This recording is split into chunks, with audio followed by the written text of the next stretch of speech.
Cette semaine, le pape François a publié sa 4e encyclique Dilexit Nos, qui signifie en espagnol Nos amo, il nous a aimés.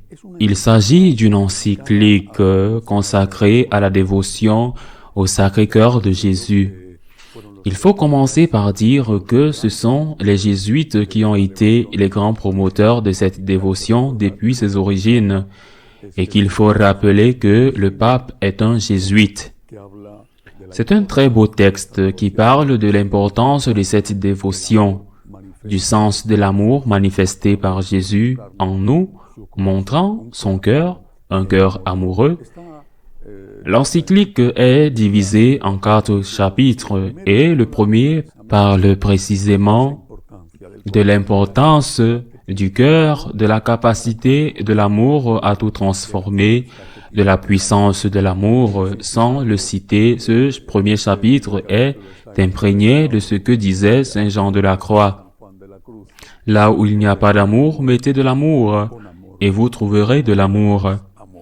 Dieu a mis l'amour. Il a le droit de trouver l'amour, même si parfois, malheureusement, il ne le trouve pas. Le deuxième chapitre de l'encyclique parle des gestes et des paroles qui expriment l'amour de Jésus, des miracles, des regards et aussi des enseignements. Même, dit le pape dans son encyclique, ceux qui peuvent être durs, par exemple, de la critique des pharisiens.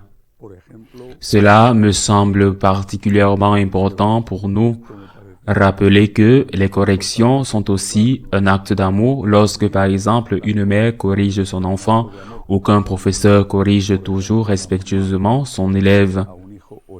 Dans le 3e chapitre, le pape parle de l'importance de la dévotion au Sacré-Cœur et explique que cette dévotion symbolise un triple amour, divin, spirituel et même sensible.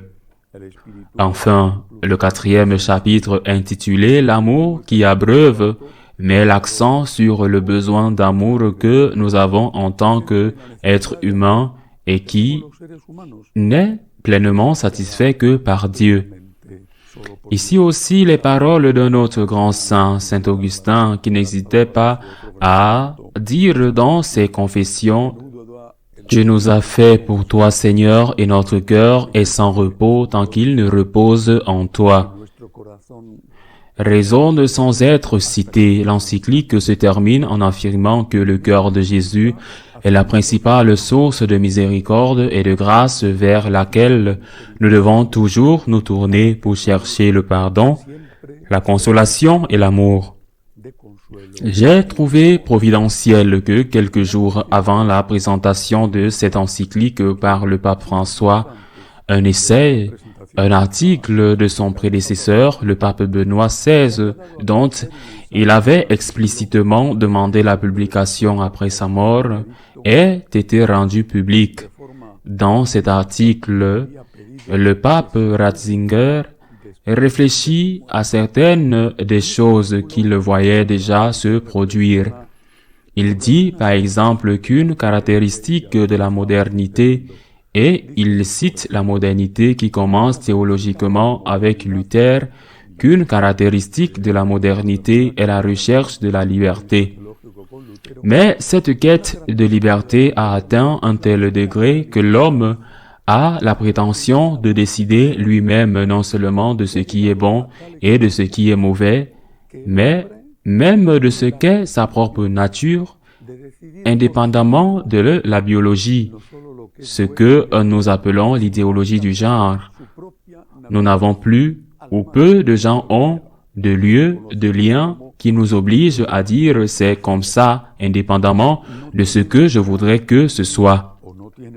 Nous décidons nous-mêmes non seulement de la bonté ou de la méchanceté de nos actions, mais aussi de notre propre corps. Je suis un homme, je suis une femme selon mes désirs, et chaque fois que je veux changer, je change.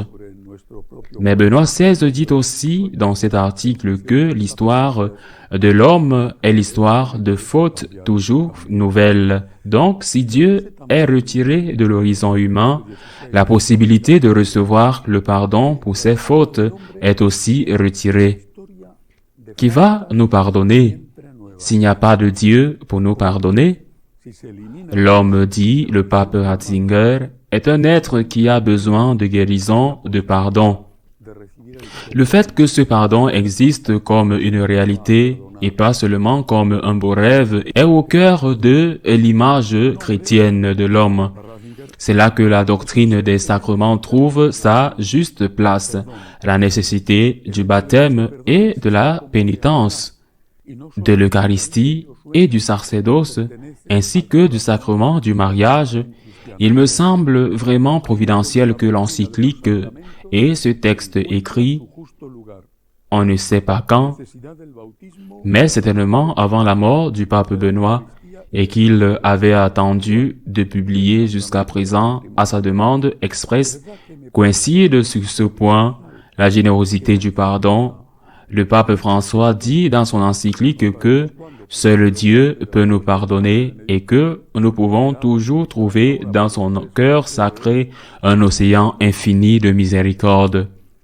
Mais c'est que ces deux coïncidences sur le besoin du pardon touchent directement. Je ne sais pas si les deux papes l'entendent explicitement, mais ils touchent directement l'un des problèmes de l'Église à notre époque. Les gens ne veulent plus demander pardon. Ce qu'ils essayent de faire maintenant, c'est de changer la moralité des choses. Auparavant, les gens disaient « Je suis pécheur, je demande pardon, je lutte, je me répands. » Aujourd'hui, ils disent que ce n'est plus un péché. C'est ce qui explique la tentative de tant de personnes, certainement l'Allemagne ou la Belgique, en premier lieu, de modifier l'éthique chrétienne, en particulier l'éthique qui se réfère au 6e commandement. Il s'agit essentiellement d'un problème d'orgueil et ce n'est pas un hasard, du moins,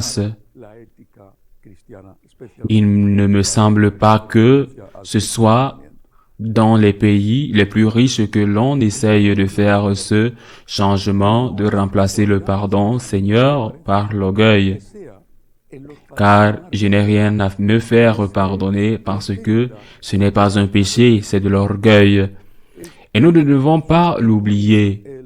Oublier que l'orgueil est le péché originel parce que la désobéissance d'Adam et Ève, cette désobéissance de manger du fruit de l'arbre de la connaissance du bien et du mal, était motivée par une promesse, la promesse du diable.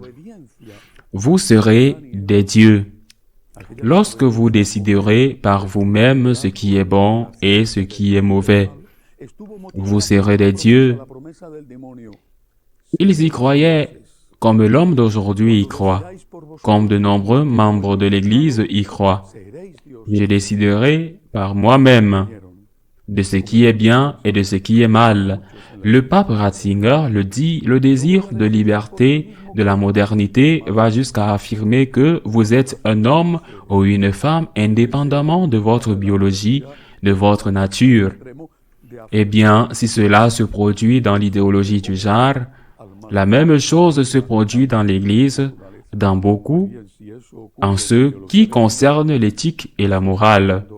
C'est un acte d'arrogance,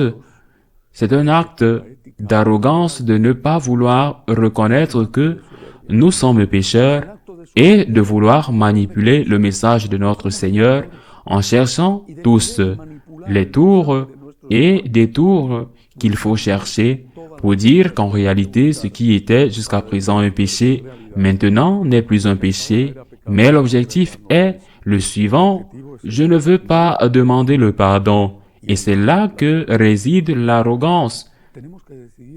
Devons-nous décider à qui faire confiance? Faisons-nous confiance au Sacré-Cœur? Faisons-nous confiance au Sacré-Cœur qui nous promet, comme le dit le pape François, une miséricorde infinie? Faisons-nous confiance au Sacré-Cœur et allons-nous vers lui en lui disant, je suis pécheur, Seigneur, j'ai besoin de ton aide, pardonne-moi, aide-moi, Seigneur. Faisons-nous confiance au Sacré-Cœur ou au diable qui nous dit, décide par toi-même ce qui est bon et ce qui est mauvais. Tu seras comme Dieu. Au diable qui nous invite à sombrer avec lui dans un océan non pas de miséricorde mais d'orgueil.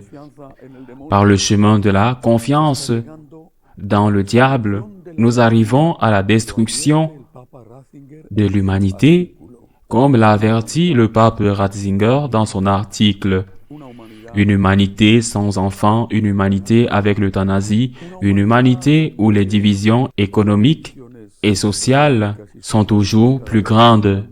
Une humanité sans Dieu est une humanité où l'homme n'a pas d'avenir, ni sur la terre, ni au ciel. Alors nous devons choisir à qui nous faisons confiance, au Dieu de la miséricorde ou au diable de l'orgueil. Moi, personnellement, de ma conscience de pécheur, je dis au Sacré-Cœur, en toi j'ai confiance. À la semaine prochaine, si Dieu le veut.